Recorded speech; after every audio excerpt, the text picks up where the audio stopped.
енді қауым енді туған күн туралы айта жатармыз. Кітап туралы айтайық. Мына қоғамда үлкен құбылыс бар.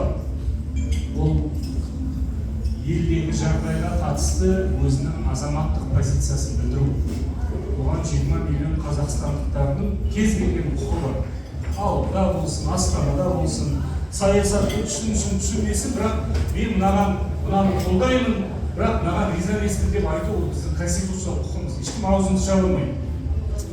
Бірақ соның ішінде мына қазір соңғы кезде хайп деген көбейіп кетті. Хейт деген көбейіп кетті. Өтірік, жалған, фейк, мессенджерде ауылдан ағайындарымыз звондайды. Мен өзім Қызылорда Аралданмын, Қазалыдан. Содан үлкен мұғалімдер звондайды. Әміржан мынандай болып жатыр екен ғой. Оны қайдан көрдіңіз? Мессенджерде, WhatsApp-тан көрдім. Ал оны кім жазып жатыр, не айтып жатыр? Сондықтан мен Нұртазаның бұл еңбегін жалғыз мына кітап туралы емес, Нұртазаның соңғы кездегі қоғамдық саяси өмірдегі үлкен екі ерекшелігін айтады. Бірінші ерекшелігі бұл кісінің біліктілігі ғылым жолында жүріп, қоғамда болып жатқан оқиғаларға жүйелі баға беру. Яғни тек қана тиіп кетіп, мен анаған қарсымын, мына жерде бәрі ол дұрыс емес, өмірлік позициясымен ғылыми тұрғыда баға береді. А егер де сен біреуге ғылыми тұрғыда сын айтсаң, ғылыми тұрғыда пікір білдірсең, сол саған қарсы шығады. Сен солымен жеңесің. Екінші ол енді Нұртазаның өзін сол 86 жылдан бері біліп жатқан азаматтық позициясы. Өкінішке орай біздің кейбіреуіміздің азаматтық позициямыз қызметке, байлыққа, билікпен аужаласып, кейде солардың көңілін тауып, мақтап, сол арқылы өсетін талай азаматтарды көріп жатырмыз. Мен Нұртазаның осылай Құдай берген қасиет үшін, әкесінен шешесіне дарыған қасиет үшін осы екі нәрсе үшін сыйлаймын. Сондықтан кітабым құтты болсын. Тек қана чаттардағы өсек аяңды оқымай кітап оқиық. Сосын тағыдан кім мақтанып еді, асаба мақтанды ғой. Мен де саған ұқсатып, мен де мақтанайын. Қазақша жазатындар көп, орысша жазатындар көп. Бірақ қос тілде жазатын қазір саясаттанушылар, саясаткерлер. Соның бір үлкен шоғырының алдында біздің Нұри Мұфтах деген ағаларымыз болды. Қазақша, орысша тура жазған. Мен де бір өзімнің үлесімді қосып жүріп, соның ішіндегі бір шоғыры биік, қазақша да, орысша да, кейбір орысша жазғандардың өзі еврейлердің өзі таң қалып жатады. Осыны қазақ жаздым ма деп. Бұның ар жағында білім жатыр. Сондықтан кітабым құтты болсын.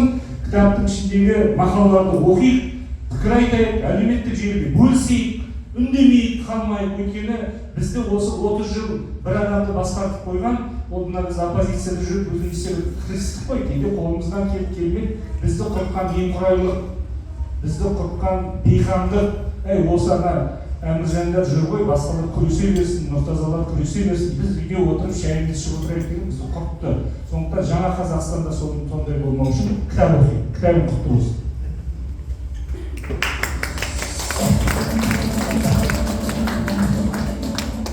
Құрметті қалай, мына оппозицияның кітабын тұсауын кесті деп айтылып кетпейміз бе, Құдайға шүкір. Ал құрметті қалай, тойға жиналған қауым, бүгін менің өте қуанышты күн болып отыр. Мына менің досым Нұрекеңнің 60 жылдығы болса, оған қуанышымыз екі есе болғай отыр, кітабының тұсаукесері болып отыр. Мына тұсаукесердің алғашқы сөзін Әміржан Әужекеев алғанына қуаныштымын. Енді білмейтіндер болса айта кетейін, кішкене ғана білмейді. Әужекең 27 жасында анау Қызыл асырына дейін қан кешкен Қызыл империяның кезінде тайсалмастан осы біздің курсқа аман алып қалған жігіт осы жігіт. Бірінші курсқа біз келген кезде, сол кезде Әміржан тек небәрі 22 жастағы 22 жастағы жігіт. Біз әскерден келген 20-дағы жігіттерміз. Арамыздағы мектепті енді бітірген жігіттер болды. Солар сотталып кетпеуіне, бүкіл курсты оқудан шығарып жіберейін деп жатқан кезде, КГБ-ның сұмдық жұмыс істеп жатқан кезі, сол кезде осы Әужекең бізге қарлығаштай отырып қанатымен алып қалған. Ал енді кітапқа көшейік. Шекспирдің сөзі бар ғой, кітап маған таққанда қымбат дейді. Біз өзі негізінде кезінде кітап оқытуға болмедік қой. Қазір сиреп бара жатыр кітап. Ол енді бұл жай кітап емес. Ол енді бұл кітаптың ішінде Нұреке көздің майы жатыр. еңбек жатыр, қажырлы еңбек жатыр. Ол қажырлы еңбектің сыртында мына енді Нұртаза бұл кітапта өмірдің шындығын, ақиқатын жазып біздің сендер болып жүр ғой. Бұнда басын бәйгеге тіккен өмір жатыр, басын бәйгеге тіккен тағдыр жатыр бұл кітапта. Сондықтан бұл кітап жай ғана шығара салған кітап емес. Бұл кітаптың өзіндік тағдыры бар, өзіндік бейнеті бар, өзіндік зейнеті бар кітап. Сондықтан осы кітабың оқырманның жүрегін жол тапсын, осылай шындықты шыңғыртып жаза бер досым. бір нәрсені баса айту керек екен. Бәріміз де жазамыз. Бірақ ана мен Нұрекеңнің бір нәрсесін риза боламын да, бұнда жүрек бар. Жүрек бәрімізде бар. Бірақ бұнда батыл жүрек бар. Сенат жабылсын деп 10 параққа өзінің позициясын жазып, жалғыз өзі барып, сенатқа тапсырып, тіркетіп, қайтып келу екінің бірінің қолына келе беру.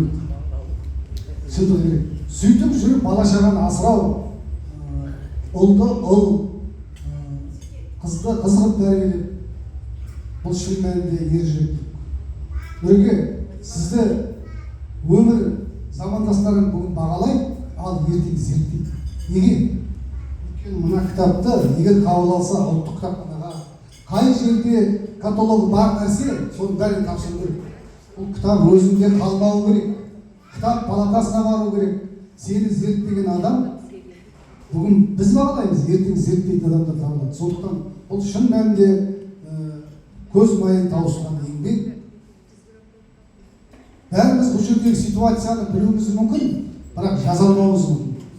Оған шын мәнінде уақыт керек, қажырлы еңбек және басын тіккен адамдар барады ғой. Рахмет саған. Аман жүр. Ана алғашқы кішкентай тырнақ алды, өзіміздің арамызда таралған кітабында бір алғы сөз жазып едім. Сонда көп нәрсе бүгінгі біздің Қазақстандағы әлеуметтік, тұрмыстық, саяси барлық жағдайлар бәрінде қамтылған. Бүгінгі 30 жылдықтың суреті көрініс жатыр. Бұны шын мәнінде ертең зерттейді. Аман жүр. Кітап палатасын аталып кеткен ғой. Сол кітап палатаның басшыларын біреуін берейік, тапсырайық осы. Мынау алдыменен кітап палатасы демекші халықаралық тіркеу құқығы АЭС-бен алынған официальный кәдімгі дүние. Барлық ұлттық кітапханаларға, кітап палаталарына міндетті түрде болады. Мына арада 30 жыл өткеннен кейін 86-та азынаулақ түрменің нағын келем. Жаңа айтты ғой, өжекенің арқасында аман қалып, қанша күн отырып келсем де, сол заманда бір күн бетерезге тілдеп шыққан студент оқудан ұмытып кететін жағдайда, мен 15 күн түрмеде жатып келіп, анандай немменен мен оқуды алып қалған осы zaman. 86-та. Сол айтпақшы, сол кеше 30 жылдан кейін мен ақталарда бүкіл прокуратура, бүкіл недегі біздің жаңағы отырғанымыз, сотталғанымыз бүкіл құжатты жойып жіберген жоқ еш жерде. Бірақ сол кездегі жазылған әркен уақыттың геноцид организованный Назарбаевым 86 году в декабре против казахского народа дейтін кітабы ұлттық кітапхананың картотекасында тұр. Оны ешкім алып тастай алмайды. Көрдіңіз ба? Жаңағы Бекеңнің айтып тұрғанның бір несі бар. Қадыр атамыздың бір керемет сөзі бар. Өткізу үшін шындықты өтірік қостың өлеңі дейді. Бірақ ол қалай да өтті, орысша айтқан кезде спесін слово не выкинешь. Ол бәрі солай қалды тарихта. Бұл да солай тарихта қалатын дүние. Оны ешкім өшіре алмайды. Өйткені бұл картотекаға енді. Нұреке, еңбегің құтты болсын. Мен жаңағы мен былай мақтанып жатсам, Нұртаза мен былай мақтанып, екеуміз бір ауылданбыз. Анау ағаларымның бала кезінде көретін мен анау үстінде ақылашып қасында Қалдымұрат ағамның үйінде, Қалдымұрат ағамның үйінің қасында біз көп магазин бар, содан бір әйнек алып шығып келататын көретін. Сол почему-то сол образдар, сол суреттер мен әлі күнге дейін есімде бар. Керейдің баласымын ғой, Керейдің мынау. Ағалар, мыналар, апаларым отыр, қарындастарым отыр. Нұрекеңнің жаңа айтып отырған шөлменен үлгісіндегі ерен еңбек. Кеше тоқтарда Фейсбукта бір әдемі жазды. Мен Нұрекеңнің кішкене көңіліне қарап, жанты жерлеріне тимеген, бірақ кім тоқтар әдемі жазыпты. Нұрекең шөлменен неге жетсе де өзінің еңбегімен жетті, адам еңбегімен жетті. Осы арада жігіттер жақсы тілек деп отыр ма? Біздікі де сол тілек айтпақшы, тағы бір мақтанатын жеріміз бар. Екеуміз бажамыз, құшақтарымыз алып отырмыз. Екеуміз бір оқымыз, екеуміз жұртбақта бірге оқыдық, бір бөлмеде тұрдық, 86-та бірге сотталдық. Осыдан тура 26 жыл бұрын мен солдатта, ғатта, газетте мен алғаш зам болып жұмыс істеп кеткен 25 жылдан кейін ағам сол бағып келіп қайттан танытты. Өмір деген осылай екен. Жақсылық болсын, той болсын. Мынау ағамыздың 70 жасына осы арада келіп отырған ағалар, жүзгендер, бәріміз төрт көздерімізді көрген, бата көргілерімізді тілейміз. Аман болыңыздар, ел аман болсын, ағам тағы құтты болсын.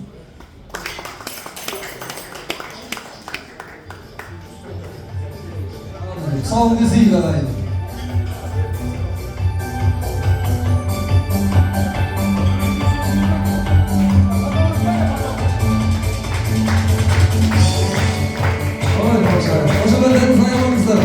Қаншама ерен еңбек, рухты жүректен шыққан кітап.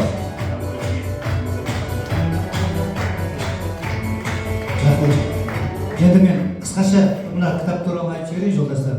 Бұл кітап, мен сіздерге бұл кітапты бесплатно бере алмаймын, сіздер ренжімейсіздер. Себебі бұл кітап қырын ақшаға шыққан кітап. Бірақ мына кітапты мен 6000 деп тұрмын. 6000 теңге. Себебі осы 6000 теңге түскен ақша ары қарай күреске кетеді. Ол менің қалтама кетпейді. Ары қарай осы режиммен осы кісілерді биліктен құлатқанша күресеміз осы кітаппен.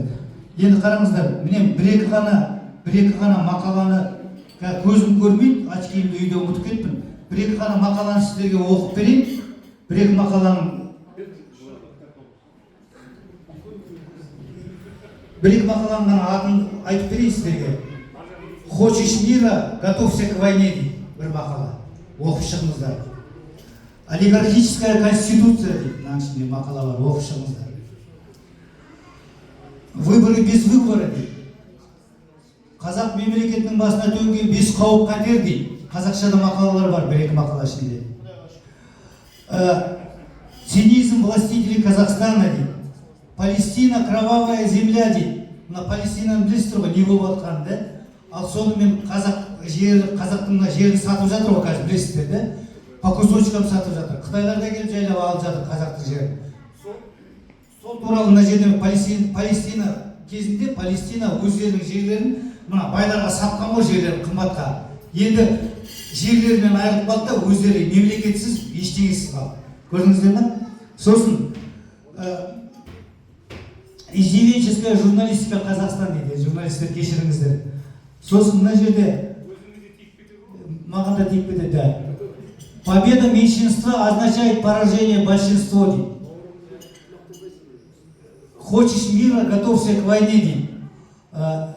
Кесаян враг Тоқаева дейді. Короче, мен презентация кезінде айта кетейін деп жатырмын. Мына кітапты алып оқысаңыздар, мына кітаптың ішінде бүткіл менің жүрегім, бүткіл менің мына миымдағы ойым қазақ халқы болса екен, қазақ халқы алға қарай жылжыса екен, қазақ халқының байлығы тек қана қазақта қалса екен, қазақтың жері қазақтікі ғана болса екен, қазақтың саны 50 миллионға жетіп, мына бізді жан-жағымыздан анталап жатқан мына жақтағы 300 миллион орыс, мына жақта 1,5 миллиард Қытай, мына жақтағы 78, уже 80 миллионға жақындап, 38 миллион, 40 миллионға жақындап қалған өзбек бізді жауламаса екен деп, мына ұлан байтақ жерімізді қалай мына болашақ ұрпақтарымызға алып қаламыз, сол үшін мынаның бәрі, жолдастар.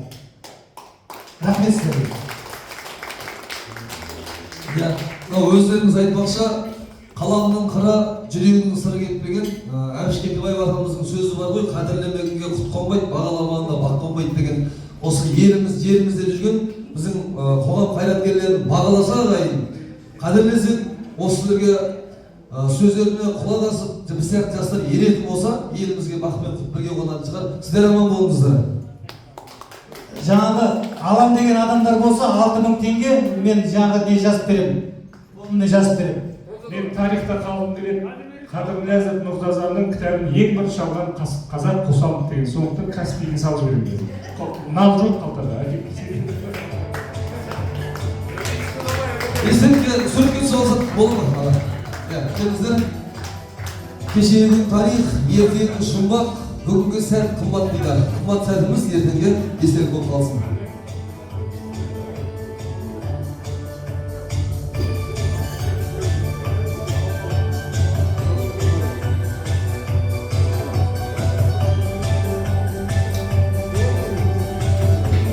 Рахмет ағалар. Жұмыста табыс тоқтамайтын жүрек қағыс тілейміз. Еліміз үшін, қазақ халқы үшін сіздер өнер беріңіздер.